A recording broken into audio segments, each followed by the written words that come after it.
Go. Hello, one and all. I've been digging in the crypts of SuperMonsterCity, unearthing things long forgotten, things that have not seen the light of day. So we brought them out into the light of day for your amusement and entertainment. Tell me what you think. SuperMonsterCity. And take a look at our YouTube page. Take a look at our Facebook page. Take a look at our website. That's SuperMonsterCity, one word. Let's get to work. All right, first off, here is. These are incredible masks made of leather. I'm not sure, what do you mean by leather? Well, what was explained to me is they made some kind of slurry of leather, and then they made these really cool masks. I bought these in Bolivia. So take a look at him for a second. I'll get a couple more. And I bought them all. Now, you got to imagine this is back in the early part of this century, and I bought all these guys, and then I had to mail them home. I mean, I don't know if you ever would wear them. You certainly could. They're pretty cool, aren't they? And I just thought, again, the scariest, the ickiest, the most monsterful, and home they come. Again, this was in the city of La Paz. Again, how could I not buy a guy like that with a spider on his head? Let's see if he fits. Well, not really. I make my head's too big. Sorry about that, but he is pretty cool. If your head was smaller and you could figure that out, that'd be a great Halloween mask. Now let's keep going. We got one more mask from Bolivia, and here he is.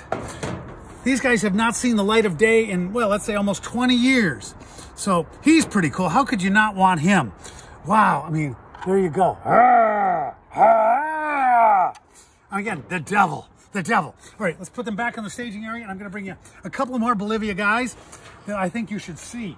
So, here's a couple of, take a look at those. Aren't those guys just cool? Now, the reason they're wrapped in pink paper, oh, sorry, my cameraman says, move them over.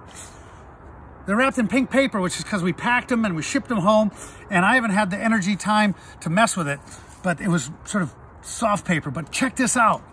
Whoosh. Isn't that a cool knife? I mean, that looks like some ceremonial knife of doom and death. Okay, well, let's take a look at this guy. He's got furry pants. He looks like kind of like a fawn. And again, he's got that cool knife.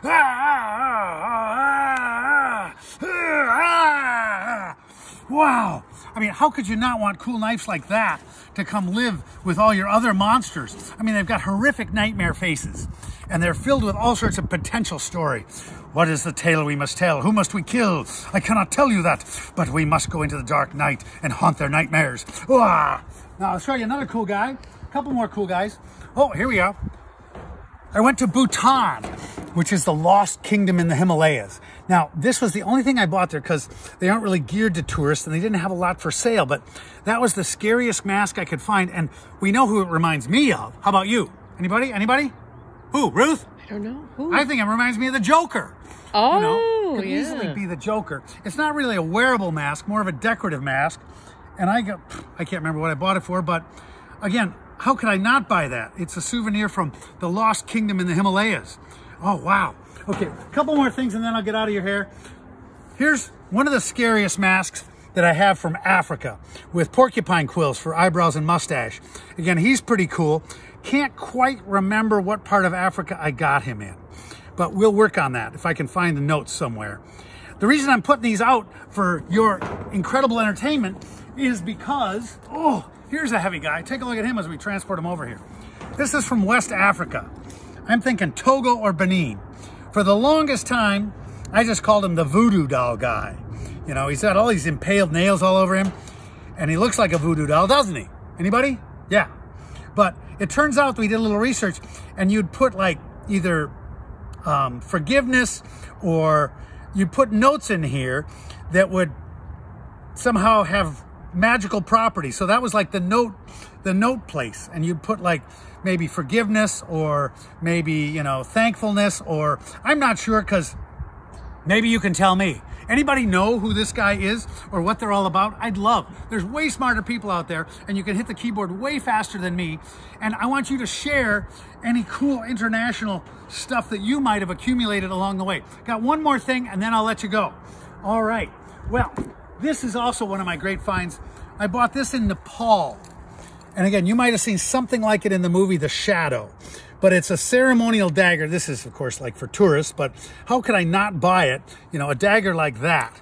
And I guess they're from Tibet, but it's just too cool. I don't really care if I know the whole story, but if it's cool, it needs to come live at the Crypts, because this is the Shangri-La of cool toys, monsters, mayhem, and you know, all that craziness. So I'm gonna let you go right now and go back to digging in the Crypts. Let me get my pickaxe, and I'll start looking in the backyard maybe for some bodies to unbury, and then, you know, I'll dig them up and I'll put them on the table. We can do some forensic archaeology and see what's left, see all that stuff. But thanks for your patience, thanks for your support, thanks for your time.